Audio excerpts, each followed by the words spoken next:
오늘 말씀의 주제는 왕벌, 동물, 그리고 지상천국에 대한 비유 말씀입니다. 지상천국을 다른 말로 이상세계. 먼저 왕벌에 대한 말씀 떡을 떼겠습니다. 출애굽기 23장 28절을 보면 내가 왕벌을 네 앞에 보내리니 그 벌이 히위 족속과 가나안 족속과 헷 족속을 네 앞에서 쫓아내리라. 그리고 신명기 7장 20절 네 하나님 여호와께서 또 왕벌을 그들 중에 보내어 그들의 남은 자와 너를 피하여 숨은 자를 멸하시리니. 여호수아 24장 12절 내가 왕벌을 너희 앞에 보내어 그 아모리 사람의 두 왕을 너희 앞에서 쫓아내게 하였나니 너희 칼로나 너희 활로나 이같이 한 것이 아니며. 성경을 보면 왕벌에 대한 말씀이 나옵니다.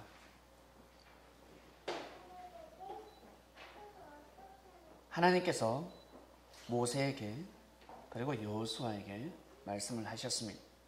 내가 왕벌을 통해서 너희들의 원수를 쫓아내겠다라고 하셨는데 알고 보니까 여기 왕벌은 바로 모세와 여호수아 그 시대의 사명자를 뜻했습니다. 출애굽의 사명을 받은 사람, 그리고 가나안 정복 사명을 받은 사람, 두 사람을 하나님은 왕벌이라 하였습니다. 진짜 벌이 와서 가나안 족속, 헷 족속, 히위 족속을 물리치지 않았습니다. 사람을 통해서 역사하셨습니다. 하나님께서는 왕벌을 세웠습니다. 왕벌이 누구였냐면 모세였습니다. 그리고 여호수아였습니다. 하나님을 중심하는 사람, 하나님을 경외하는 사람, 하나님의 승리를 위해서 삶을 살아가는 사람, 자신의 삶을 저버리고 하나님의 뜻을 그 시대 그 땅 가운데 실현코자 하는 사람을 바로 왕벌이라 하였습니다. 왕벌은 둘이 될 수가 없습니다. 벌통에서 왕벌, 여왕벌이라 하죠. 한 마리가 더 생기면 반드시 분봉을 해야 합니다. 벌은 한 4만 마리에서 6만 마리 정도가 있는데 이 여왕벌은 로얄 제리를 먹고 자랍니다. 로열 제리라 하죠. 벌들의 분비물입니다. 머리에서 나오는 분비물이라고 하는데 어떻게 보면 대변처럼 변처럼 더러운 분비물입니다. 그런데 비타민을 비롯해서 영양소는 만점입니다. 일반 꿀하고는 비교를 할 수가 없습니다. 벌들은 꿀을 먹고 살지요. 꿀이 어떻게 생긴 줄 아세요? 벌들이 있고 적고 날아다니면서 그 꽃가루도 몸에 묻혀오고 거기에 이 단 성분들이 있습니다. 그것을 가져오죠. 채취를 합니다. 자기들이 가져와서 벌통에다가 자기 집에다가 이제 토합니다. 몸에 있는 걸 털어내기도 하고 토합니다. 그것을 먹고 또 토하고 먹고 또 토하고 그러면 이것이 이 액체가 계속해서 달달하게 바뀝니다. 달달하게 바뀌면서 꿀이 됩니다. 많이 토하면 토할수록 벌들이 먹고 또 토하고 먹고 토하면 토하고 자꾸 반복하면 반복할수록 아주 맛있는 꿀이 됩니다. 진짜 꿀은 유효기간이 있겠습니까? 없겠습니까? 유통기간 없습니다. 100년이 가고 200년이 가고 이집트에서는 1000년 된 꿀단지가 발견되었다고 합니다. 변질되지 않습니다. 여왕벌은 로열 체리를 먹고 삽니다. 바로 오직 하나님의 말씀대로 사는 자를 뜻했습니다.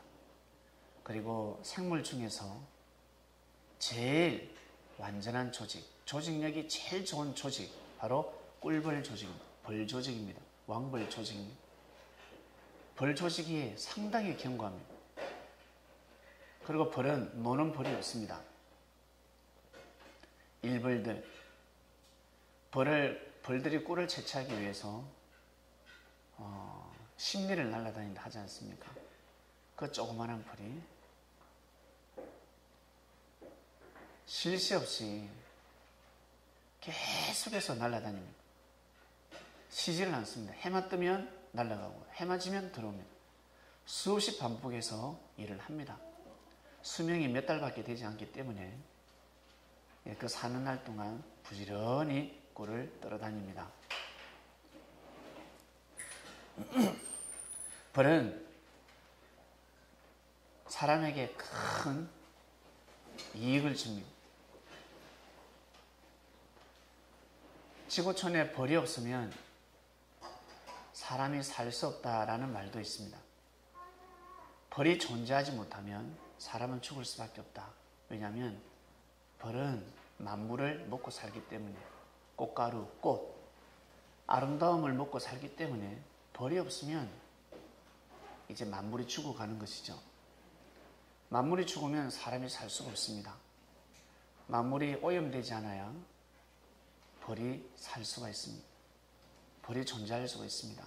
또 꽃을 피우고 열매를 맺고 만물이 아름답게 풍성해지며 사람들을 먹인다는 것입니다. 그래서 벌을 말씀하셨는데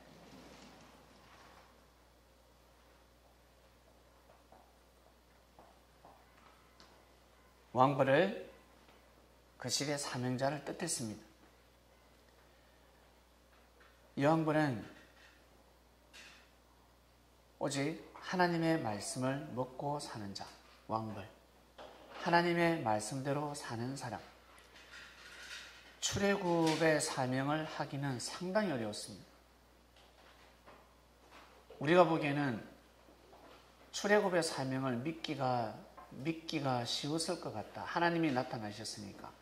하나님이 모세에게 나타나셨으니까 모세가 믿기 쉬웠을 거라고 생각하는데 하나님은 그렇게 나타나시지 않습니다. 여러분에게 나타나듯이 똑같이 나타납니다. 솔로몬은 지혜를 통해서 예루살렘 성전을 건축했습니다. 그 지혜는 꿈으로 받았습니다. 여러분 꿈에 혹시 음성을 듣거나 꿈에 말씀을 깨닫거나 꿈에 천사들을 보거나 꿈에 하나님 음성을 들은 적 계십니까? 꿈에 영몽을 꿔보셨습니까? 그건 하늘이 말씀하시는 겁니다. 그대로 행하는 사람은 하늘의 뜻을 이루는 것입니다. 꿈이 아닙니다. 하나님이 능력을 주시는 겁니다. 그래서 하나님은 모든 사람들에게 능력을 주십니다. 모든 사람에게 축복을 주십니다. 그 축복을 자기 걸로 만드느냐 못 만드느냐 바로 자신에게 달려져 있습니다. 하나님에게 축복을 받은 사람들은 특별하게 축복을 많이 받은 사람들이 아닙니다. 더 연단을 많이 받고 더 고생을 많이 합니다. 더 힘듦 속에서 살아갑니다. 너무너무 고통스럽습니다. 그런 고통 속에서도 하나님을 부인하지 않습니다. 부인하는 사람은 큰 일을 할 수가 없습니다. 왜냐하면 일을 하다 보면 반드시 문제가 발생하기 때문에 어려움이 봉착되기 때문에 그것을 하나님의 뜻으로 풀어야지 자신의 생각으로 풀게 되면 섭리를 할 수가 없습니다. 하나님이 사람의 눈치를 보게 됩니다. 사람이 하나님의 눈치를 보아야지 하나님이 사람의 눈치를 보았어야 되겠습니까? 자식이 부모님의 눈치를 보아야지 부모가 자식의 눈치를 보았어야 되겠습니까? 그러면 아니 됩니다. 세례요한이가 주님의 눈치를 보아야지 주님이 세례요한의 눈치를 보았어야 되겠습니까? 그러면 섭리를 할 수가 없습니다. 할라해도 할 수가 없습니다. 요한복음은 하나님의 눈치를 보는 자입니다. 요한복음은 하나님의 심기를 살피는 자입니다. 그래서 아무나 요한복음이 될 수가 없습니다. 모세와 여호수아를 왕벌이라 하였습니다. 결국 말씀대로 누가 가나안 족속, 히위 족속, 헷 족속을 물리쳤습니까? 아모리 족속을 물리쳤습니까? 모세와 여호수아였습니다. 결론을 보면 알 수가 있습니다. 결론을 보면. 그래서 시간이 지나야 합니다. 시간이 지나면 우리의 삶은 역사가 되어버립니다. 역사란 사람이 살아온 삶의 길입니다. 시간이 지나면 역사가 되어버립니다. 역사 속에 남는 기록은 무엇입니까? 바로 하나님 뜻대로 하나님의 일을 한 사람들, 그 시대에 하나님의 일을 한 사람들이 기록되어 버립니다. 이 땅의 역사책에도 마찬가지고 나아가서 저 하늘나라 생명록에 기록이 되는 것입니다. 왕벌 비유, 벌에 대해서 한번 연구해 보시길 바랍니다. 재미있습니다. 벌. 여러분 꿀 좋아하지 않습니까? 네. 진짜 꿀 좋아하지 않습니까? 네, 진짜 꿀. 먹으려면 진짜 꿀을 먹어야 합니다. 설탕 섞여 있는 꿀은 먹으면 아니 됩니다. 그래서 예수님께서 누룩을 조심하라 하셨습니다. 누룩을 조심하라. 누룩은 진짜 꿀이 아닙니다. 진짜 하나님의 말씀이 아니라는 겁니다. 사람의 생각이 들어가 있는 말씀입니다. 인간적인, 인본적인 사상과 정신이 가득했습니다. 사람은 신령한 동물이기 때문에 불가능을 가능하게 만드는 능력을 가지고 있습니다. 그래서 자기 자신대로 삶을 평가하면 아니 됩니다. 나는 못할지언정, 나는 실천하지 못한다 할지라도 어떻게 해요? 말씀을 믿어야 합니다. 나는 실천하지 못할 뿐이지 그 말씀은 진리라는 것입니다. 내가 실천하지 못한다 해서 사람들이 다 실천하지 못합니까? 내가 실천하지 못하지만 실천하는 사람은 있습니다.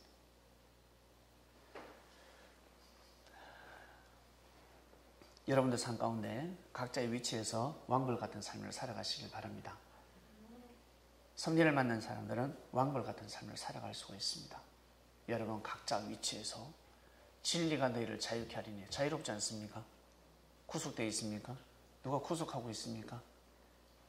너무너무 자유롭습니다. 새로운 삶을 살 수가 있습니다. 진리 안에서 나만의 개성을 발휘하며 마음껏 뜻과 목숨을 다해서 뛰고 달리고 마음껏 자유를 누릴 수 있습니다. 자, 다음은 동물 넘어갑니다. 시편 22편 12절, 13절, 16절 보겠습니다. 다윗이 기록을 남겼습니다. 시편은 다윗 외에 많은 사람들 다수가 기록을 했습니다.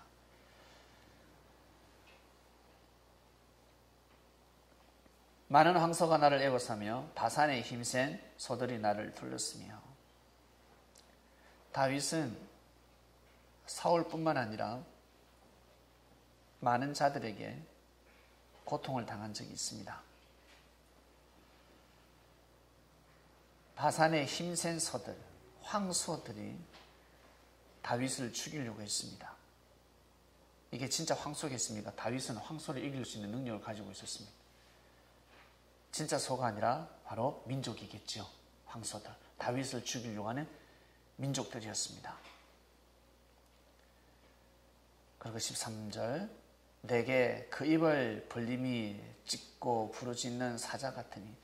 여러분, 사자가 입을 쭉 벌려서 소리 지르면 귀엽습니까? 무섭습니까?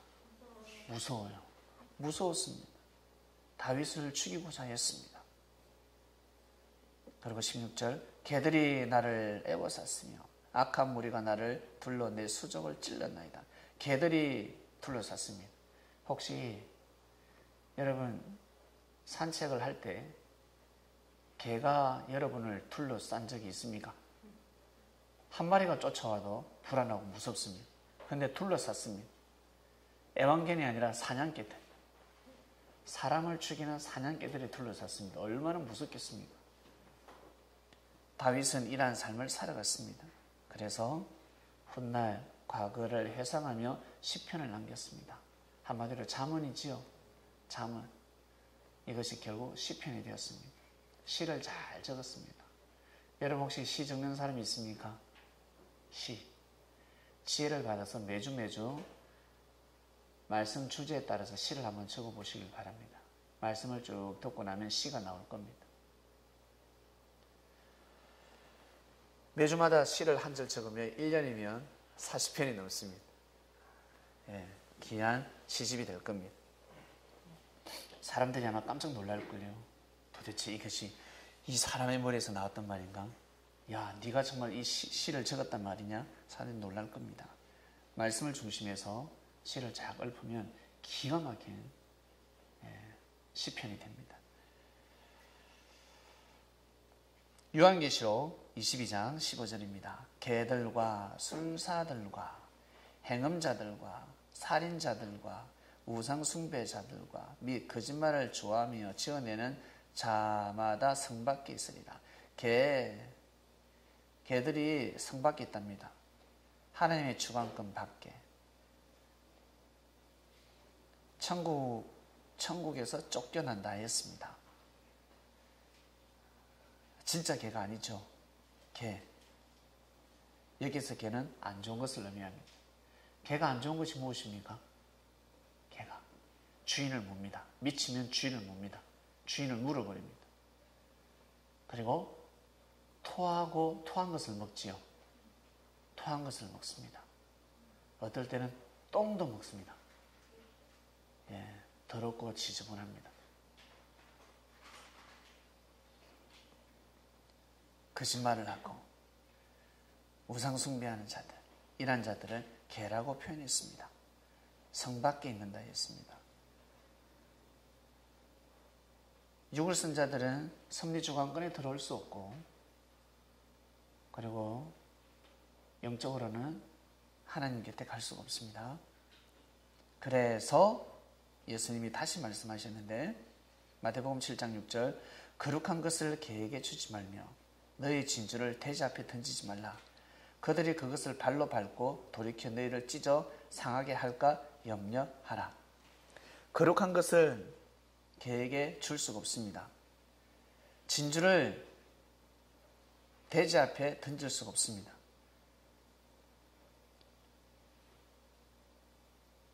여러분들이 가지고 있는 보물들, 요즘으로 치면 보물 1호가 무엇입니까? 핸드폰 아닙니까? 예, 최신형 핸드폰. 최신형 핸드폰을 돼지한테 던져줄 수 있습니까? 가치를 모릅니다. 돼지가 카톡을 보내겠습니까? 돼지가 전화를 받을 수 있겠습니까? 못 받습니다. 개도 못 받고, 개하고 대화가 안 됩니다. 대화가 안 됩니다. 먹는 것밖에 모릅니다. 자기 것밖에 모릅니다. 먹고 자고. 오직 뭐라 그럴까? 향락밖에 모릅니다. 자기밖에 모릅니다. 상대가 예수님이 오든 말든 하나님이 역사하시든 말든 중요치 않습니다. 자기 자신이 곧 하나님입니다. 자기 자신이 곧 법입니다. 그렇게 사는 사람들에게는 진주를 주는 법이 아니다. 진주가 무엇이겠습니까? 진주 같은 말씀입니다. 주지 마라. 거룩한 것은 줄 수가 없다. 오히려 주게 되면 큰일 난다. 너희가 해를 당한다. 어차피 받지 않을 자들이다. 그리고 에스겔 23장 20절입니다. 그의 하체는 나귀 같고 그의 정수는 말 같은 엄란한 간부를 사랑했도다. 엄란한 사람을 나귀라고 표현했습니다. 하나님을 경외하지 아니하고 육적인 사랑만 쫓는 사람,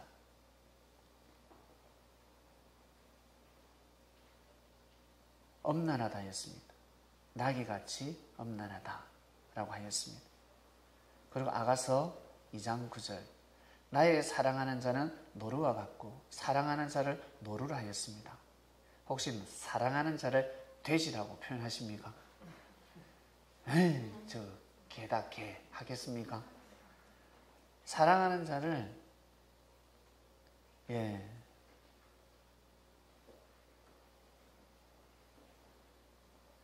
흉측한 동물로는 표현하지 않습니다. 깨끗하고 아름답고 귀여운 동물로 표현합니다. 나의 사랑하는 자는 노루와 같고 어린 사슴이라 했습니다. 어린 사슴. 꽃사슴이겠지요? 네, 꽃사슴. 꽃사슴이 꽃대질 하지 않지 않습니까? 꽃사슴, 노루와 같다 했습니다. 해하지 않는 동물들. 야, 기린 같다 라고 합니다. 공작 같다. 야, 학 같다라고 합니다.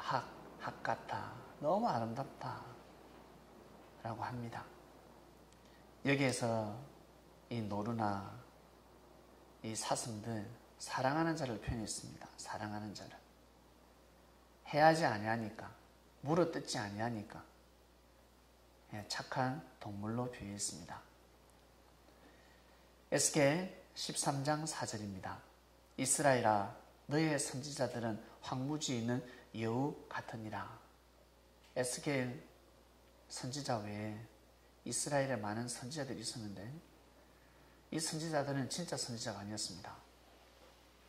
선지자들은 이스라엘이 외침을 받을 때, 다른 민족으로부터 침입을 받을 때 선지자들은 나서서 싸우는 사람들이었습니다. 먼저 나가서 예언을 하고, 나가서 칼을 들고 창을 들고 무너진 성을 쌓고 뛰고 다니는 자들이었습니다. 뒤에 도망하는 자들이 아니었습니다. 뒷짐지고 있는 자들이 아니었습니다. 우리나라에도 쳐들어올 때 어떻습니까? 외침이 있을 때 선임들이 제일 먼저 뛰어나갔잖아요. 선임들이 칼을 들고 몽둥이 들고 삽을 들고 나가서 지킵니다. 저 산의 구석에 들어가서 무서워서 아미아미타 어불 아미아미타 어불, 이것은 선임이 올바른 선임이 아니었습니다. 자기 땅을 지켜야 되는 것입니다.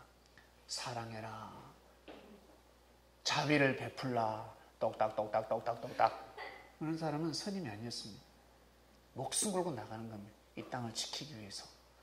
그런 사람들이 진정한 도인이었습니다. 이처럼 이스라엘의 선지자들은 나가서 지켜야 합니다. 싸워야 합니다. 그런데 여우 같은 자들이 있었습니다. 여우 어떻습니까? 여우, 여러분, 교활한 자들을 보고 여우라고 합니다. 뒤에서 자꾸 헛짓거리 합니다. 이간질하고 여우 같다고 합니다.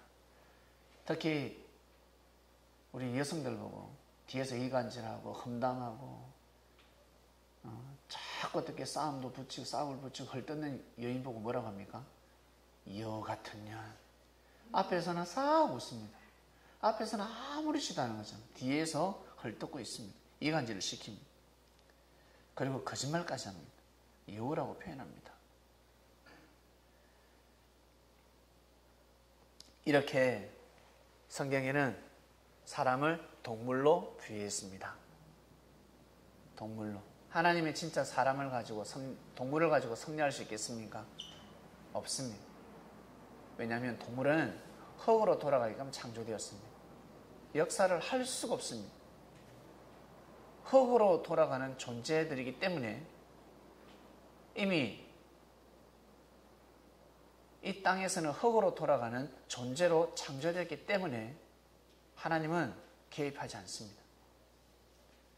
가다가 개가 차에 받칠 것 같아. 사랑하는 개야 피하라. 하나님 말씀하시겠습니까? 하지 않습니다. 돼지들이 곧 도살을 당합니다. 주인 몰래 뛰쳐나가라. 돼지들아 뛰쳐나가라. 자유롭게 저 들판으로 뛰어나가라. 사냥꾼들이 총을 들고 저 산을 헤매고 있습니다. 소백산 호랑아 백두산으로 옮겨라. 하나님 그러시지 않습니다. 내가 거기서 너를 까마귀를 통해 먹게 하리라. 그러지 않습니다. 이미 끝났습니다. 이미 동물들은 그냥 동물로 살아가는 겁니다. 동물들을 들고 하나님은 섭리하시지 않습니다. 성경에 간혹 동물들이 하나님들에게 계시를 줄 때가 있습니다. 그 동물을 통해서 깨달음을 주고 계시를 줄 때가 있지 주인 노릇을 할 수가 없습니다. 만물의 영장 주인이기 때문에 만물의 영장이 하나님의 뜻을 모르면 끝입니다. 머리가 나쁘면 손발이 고생이라는 말 들어보셨습니까? 머리가 지혜가 없으면 손발이 고생입니다. 그게 무슨 뜻이겠습니까? 너무 고생스러운 삶을 살아간다는 겁니다. 우리의 머리는 누굽니까? 이제는 주님이 되셨습니다. 진리를 받아들이고 있습니다. 고생 끝, 행복 시작. 맘만 먹으면 그렇게 살 수가 있습니다. 자꾸 자기 자신의 생각을 먼저 우선적으로 하기 때문에 계속해서 문제가 발생하고 괴로운 것입니다.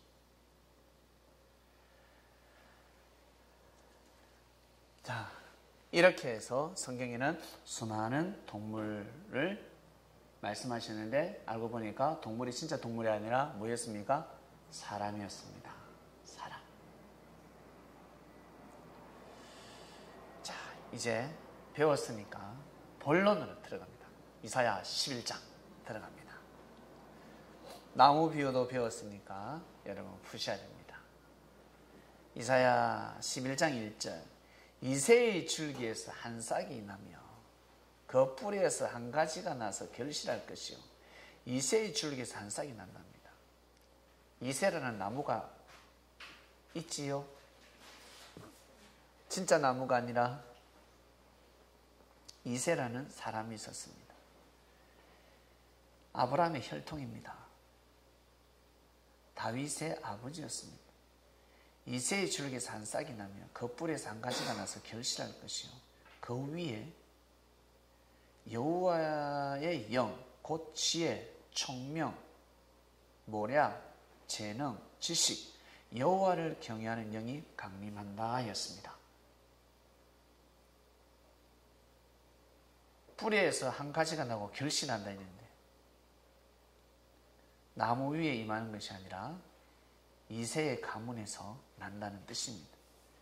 하나님의 영이 강림합니다. 그러면 하나님이 오신 것과 같습니다. 하나님이 이 땅에 자정하신 것입니다. 그 누굴 통해서? 하여튼 이새의 줄기에서 한 생명이 나타난다는 거죠.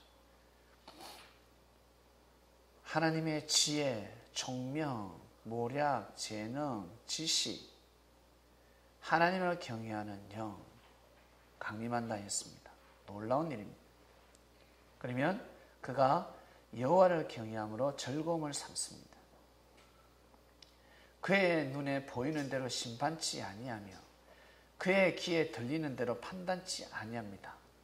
공의로 빈 비판자를 심판하며 정직으로 세상에 겸손한 자를 판단할 것이며 그 입의 막대기로 세상을 치며 입술의 기운으로 악인을 죽일 것이며 공의로 그 허리띠를 삼으며 성실로 몸의 띠를 삼으리라.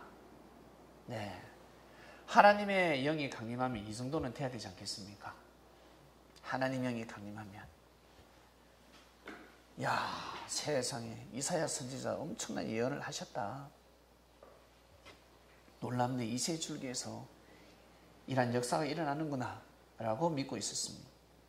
하나님의 영이 강림하면 어떤 일이 일어났냐면 어떤 일이 일어나냐 6절입니다. 그때에 어떤 때 이새의 줄기에서 한 싹이 나고 하나님의 신이 그에게 강림할 때 그때에 일이 어린 양, 표범, 어린 염소, 송아지, 어린 사자, 살찐 짐승, 어린아이에게 끌려버리고 같이 함께 누워서 자고 같이 함께 먹는다 했습니다. 놀랍습니다. 암소와 곰이 함께 먹습니다. 소하고 곰이 같이 함께 먹는다고 합니다. 밥을 같이 먹습니다. 그것들의 새끼가 함께 엎드리며 사자가 소처럼 풀을 먹는다 했습니다. 사자가 소처럼 풀을 먹습니다. 사자가 풀을 먹으면 어떻게 되겠습니까? 여러분, 수술해야 됩니다. 젖 먹는 아이가 독사의 구멍에서 장난하며 젖된 어린아이가 독사의 굴에 손을 넣을 것이라. 어린아이가 독사하고 장난합니다. 독사가 사는 구멍에 손을 넣었다 뺐다 넣었다 뺐다. 뱀 잠도 못 잡니다. 잘락하면 손 넣었다 뺐다 넣었다 뺐다. 와, 뱀이 가만히 있을까? 손을 넣어도 상한가 해림이 없습니다.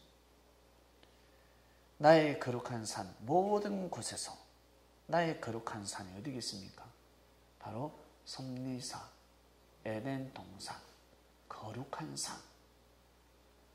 거룩한 산에는 수많은 나무들이 있으니까 그곳입니다. 모든 곳에서 해됨도 없고 상함도 없을 것이니 이는 물이 바다를 덮은 같이. 물이 바다요. 그럼요, 덮죠. 땅을 다 덮어버렸습니다. 여호와를 아는 지식이 세상에 충만할 것임이니라 하였습니다. 놀랍습니다. 그때에 이사야 선지자가 이 예언을 할 때는 BC 740년, 730년 경이었습니다. 주님 오시기 730년, 40년 경에 선포를 했습니다. 와, 놀랍습니다. 결국 이새의 줄기에서 한 싹이 나고 여호와의 신, 하나님의 신, 모든 신이 강림했습니다. 바로 누구였습니까? 하나님을 대신하는 분? 예수님이었습니다. 예수님이었습니다. 그때 예수님 오실 때 일이 어린 양 같이 놀 수 없습니다. 근데 논다고 합니다. 표범, 어린 염소 같이 잡니다. 어떻게 표범하고 어린 염소하고 같이 누울 수가 있습니까? 예? 송아지와 어린 사자, 살찐 짐승이 함께 있고 어린아이에게 끌려다닙니다. 질질 끌려다닙니다. 암소와 곰이 함께 먹고 사자가 소처럼 풀을 뜯어먹고 젖먹는 아이가 독사의 구멍에 장난을 해도 독사가 물지 않습니다. 상황 해됨이 없습니다. 이런 일이 일어납니다. 자, 지금까지 공부하셨습니다. 동물표 하셨습니다. 이리가 진짜 이리가 아니죠. 이리 같은 사람, 양 같은 사람, 표범 같은 사람, 염소 같은 사람, 송아지 같은 사람, 어린 사자 같은 사람, 살찐 짐승 같은 사람, 어린아이 같은 사람, 암소 같은 사람, 곰 같은 사람, 사자 같은 사람, 독사 같은 사람 다 합쳐서 12명입니다. 사람으로 표현하면 12명입니다. 12명이 하나가 된다는 뜻입니다.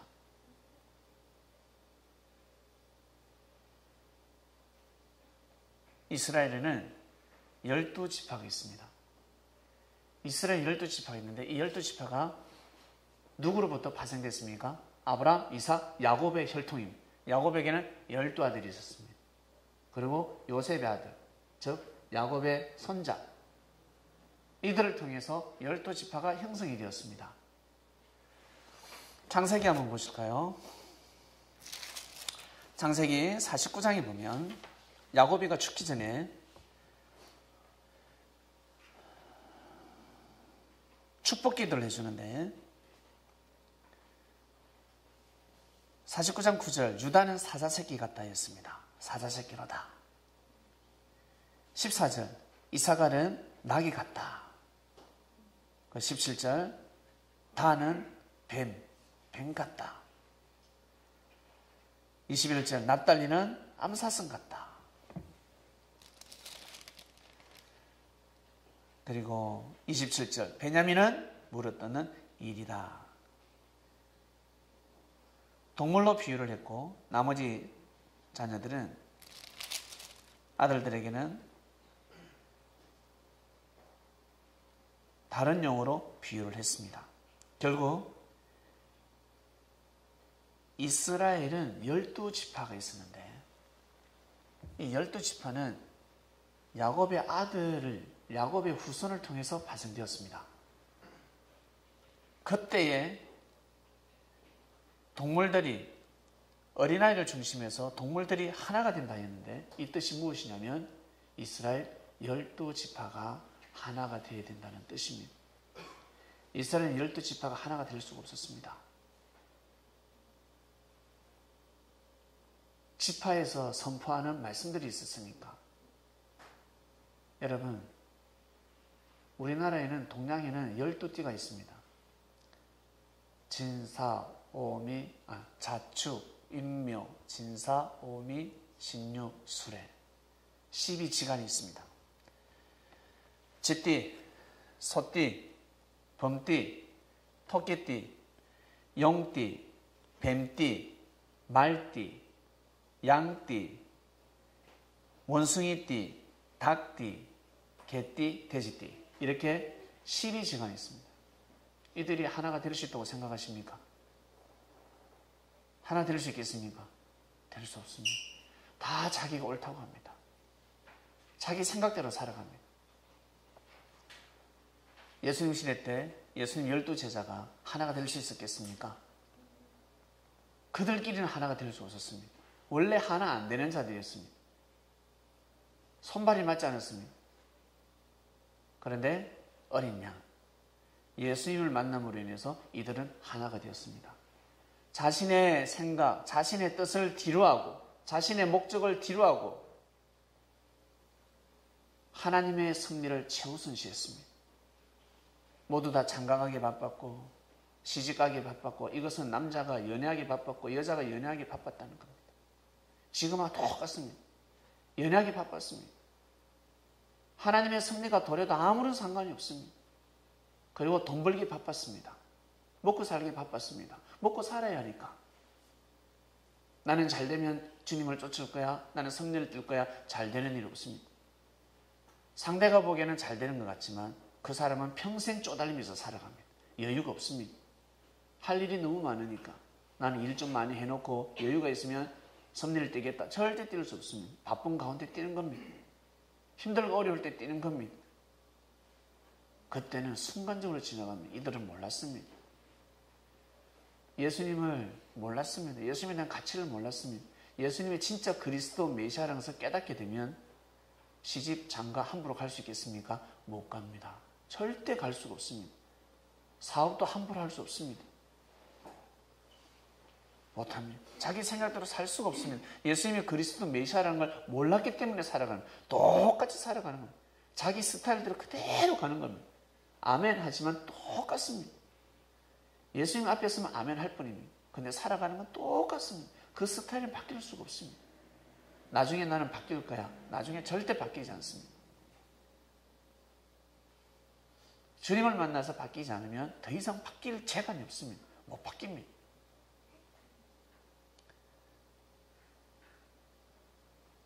주님을 믿는 사람들, 아담과 하와를 만나서 행복하겠다. 절대 행복하지 않습니다. 행복을 만들어 나가는 겁니다. 똑같습니다. 주님이 늘 함께하는 가정이 될 수가 없습니다. 말씀을 중심하지 않으면 절대 하늘의 은혜를 받을 수가 없습니다. 똑같습니다. 밥 먹으면 또 먹어야지요. 계속 배부릅니까? 또 먹어야 됩니다. 매일매일 먹어야 되듯이 늘 말씀 중심에서 살아야 합니다. 그때 그 순간 은혜 받고 살 수 없습니다. 계속해서 먹어야 합니다. 계속해서 밥을 먹어야 하듯이 계속해서 주의 말씀을 먹어야 합니다. 그때 계속 끊임없이 먹어야 합니다. 맛이 없어도 아무리 바빠도 먹어야 합니다.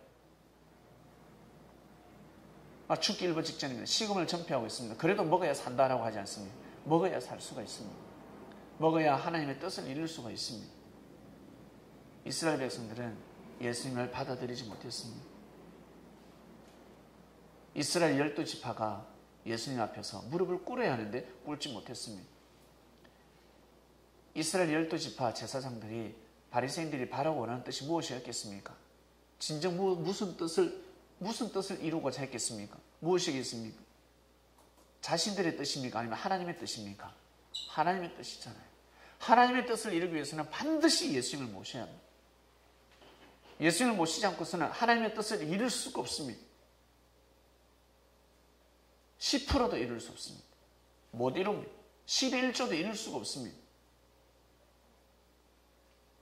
근데 맞이하지 못했습니다. 예언은 했습니다.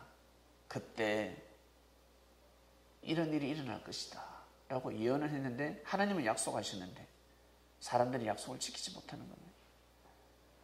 전체 축복을 받아야 되는데 부분적인 축복을 받고 지나가는 겁니다. 이 말씀을 믿는 제자들만 축복받고 가는 겁니다. 예수님의 제자들만 이 말씀을 통해서 하나가 되는 것입니다. 아, 이사야 선지자의 예언이 바로 이겁니까? 그럼 야, 마테마가 누가 요한, 야 빌립, 너 그리고 바돌로메, 베드로, 너 스타일 이야기하면 네 동물 뭐 같니? 저는 이 같습니다. 저는 사자 같습니다. 저는 표범 같습니다. 저는 원숭이 같습니다. 저는 뱀 같습니다. 자신의 스타일을 이야기하면 너는 동물 어떤 동물 같냐? 자, 하나 되자. 너희들 하나 될 수 없지? 이제 하나 돼야 돼. 그 때가 도래했다. 하나님의 뜻을 이루어야 된다. 어린아이에게 끌려야지. 알겠니?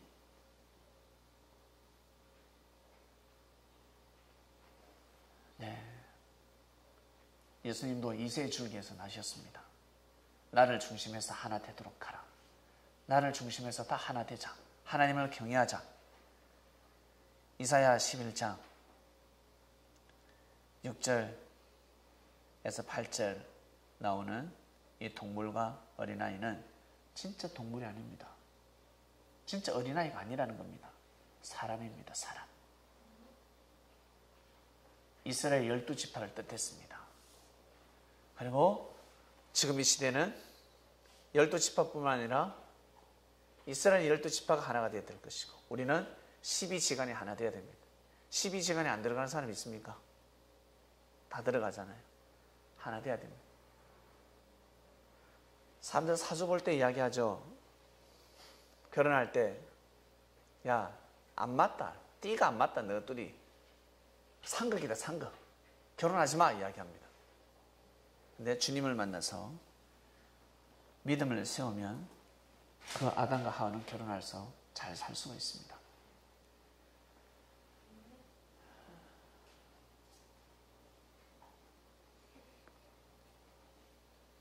동물 비유입니다.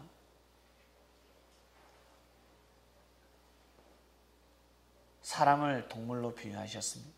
하나 될 수 없는 역사, 하나 될 수 없는 이상세계. 진짜 동물들이 하나 되는 것이 아니라 바로 사람들이 하나 된다는 뜻입니다. 여러분은 어떠한 동물입니까? 나는 어떠한 동물 같다라고 한번 생각해 보세요. 하나 되어야 됩니다. 내 자신의 뜻을 이루는 것이 중요한 것이 아니라 하나님의 뜻을 이루어야 됩니다. 하나님의 뜻을 알게 되면 자신의 마음, 감정, 욕심을 내려놓을 수 있습니다. 아니면 계속해서 방해합니다. 여러분 개인의 뜻을 이루는 것이 크다 생각하십니까? 아니면 주님의 뜻을 이루는 것이 크다 생각하십니까? 답은 다 알고 계실 겁니다. 그런데 나의 뜻이 크다 생각하며 살아가고 있습니다. 내 뜻이 중요해, 내가 중요해라고 생각합니다. 국가가 없으면 민족은 없어지는 겁니다. 국가가 없어지면 나도 존재할 수가 없습니다. 영적인 국가, 승리가 중요합니다. 영적인 승리사 국가가 없으면 나가 온전히 존재할 수가 없습니다. 내 자신이 온전히 존재할 수 없습니다. 진리가 선포되지 않는데 어떻게 존재하며 살아갈 수가 있겠습니까? 진리가 없기 때문에, 진리를 모르기 때문에 사랑하는 사람, 자기 단짝, 내 애인을 중심하는 겁니다. 내 애인만큼은 믿을 수 있으니까. 근데 그 사랑도 변하면 그 애인을 믿을 수가 없습니다. 믿을 것은 진리밖에 없습니다. 진리만이 사랑하는 애인이 되는 겁니다. 진리만이. 그래서 주님은 신랑 신부로 비유하신 겁니다. 내가 너희들의 신랑이다.